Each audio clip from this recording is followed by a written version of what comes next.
I think the most unreached area of the world is the most unreached because the word has not been getting out.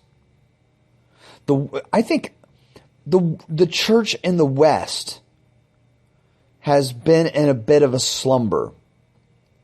And I lay that at our feet, the feet of the mission organizations and the feet of the pastors and the feet of the Christian leaders who have been focused more on encouraging the church rather than getting them ready for battle.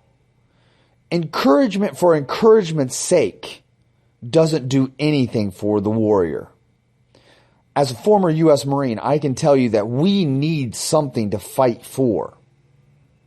It's in our DNA. It's in our blood. It's something that we need. We don't just need a healthy, you can do it. You're doing a great job. Just for the sake of encouraging people to encourage them. Doesn't make any stinking sense.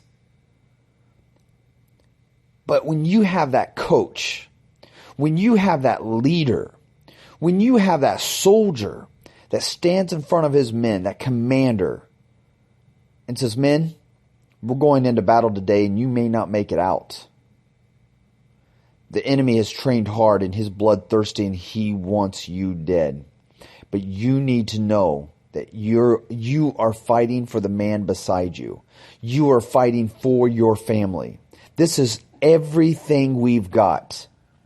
We have to go in, these war speeches that you hear that bring you to tears. Oftentimes they're involved in football movies. Sometimes they're involved in these great fights, like these competitions. Like I can think of Karate Kid, growing up, or Rocky, the Rocky movies. They're going into a battle of their life where they're going to be laying it all on the line, blood, sweat, and tears. Those are the speeches that we as Christian leaders need to be given. Encouragement with purpose. Letting the people know that there's a fight that needs to be fought. And we haven't done that. I think that Western church in general would be ready to support. And I know they would be ready. And this is how I know. As we have traveled around the United States, as back to Jerusalem, not just talking about what's taking place in China, not just Brother Eugene sharing his testimony, but going in and saying, brothers and sisters, there is the final frontier of missions, the area between China and Jerusalem.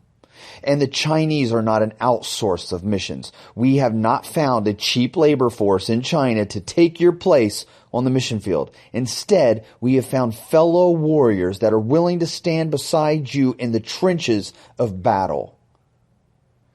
And right now, very little is going to the most needy areas of the world. I think that when I have shared in the past about 9/10 of the world's unreached people groups living between China and Jerusalem, 2/3 of the world's population living between China and Jerusalem, and less than 2 pennies of world mission funding going to that same area that is the most needy in the world, I think people are sickened and moved to action.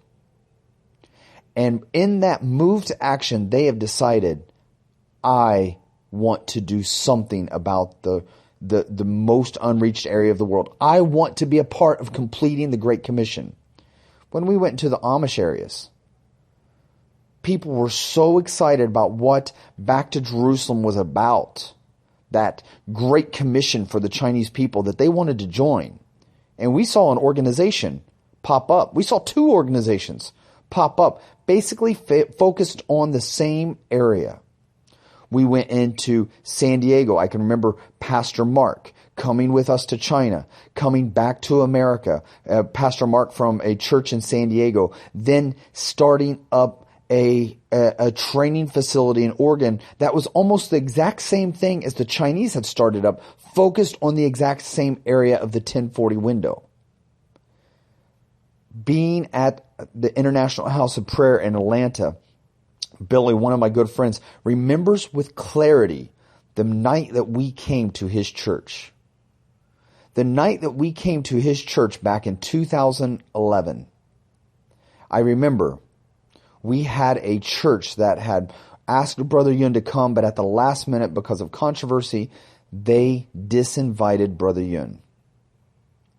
And I had a good friend who is involved in oil companies that I remember him well. A good friend, Cade Willis, went to Billy Humphrey, asked Billy Humphrey, could he bring in Brother Yun to his church? Billy said yes. I went and I met with Billy. There was an instant connection between me and Billy. And I wouldn't say that if he didn't say it himself, because I'm a person that hates rejection. So I would hate to say I loved Pastor Billy. I felt connected with him from the moment I met him, and him be like, "What, dude? I never felt that at all. I don't even know who you are." But he confirmed it when we were there on Sunday.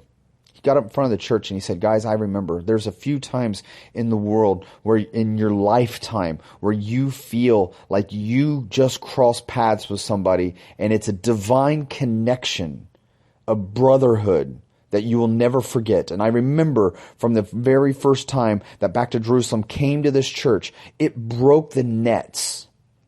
We were sitting here, and I remember that night. The police were called on us because 2,000 people showed up. At least 2,000 people showed up to a church that fits about 400 if you smash them in like sardines. We broke their nets. People were parking in neighbors' yards. There was a traffic jam up and down the road. The police were called to keep people going, that they weren't allowed to stop at that intersection. It was amazing.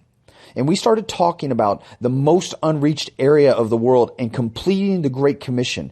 At that time, the International House of Prayer was focused on 24/7 prayer, and they had been doing it for years. Now they've been doing 24/7 prayer, unceasing, without stopping. They've been praying for 24 hours a day, 7 days a week, without stopping for almost 12 years. And at that time in 2011, they did not have even one missionary that they supported abroad. It was only domestic missionaries.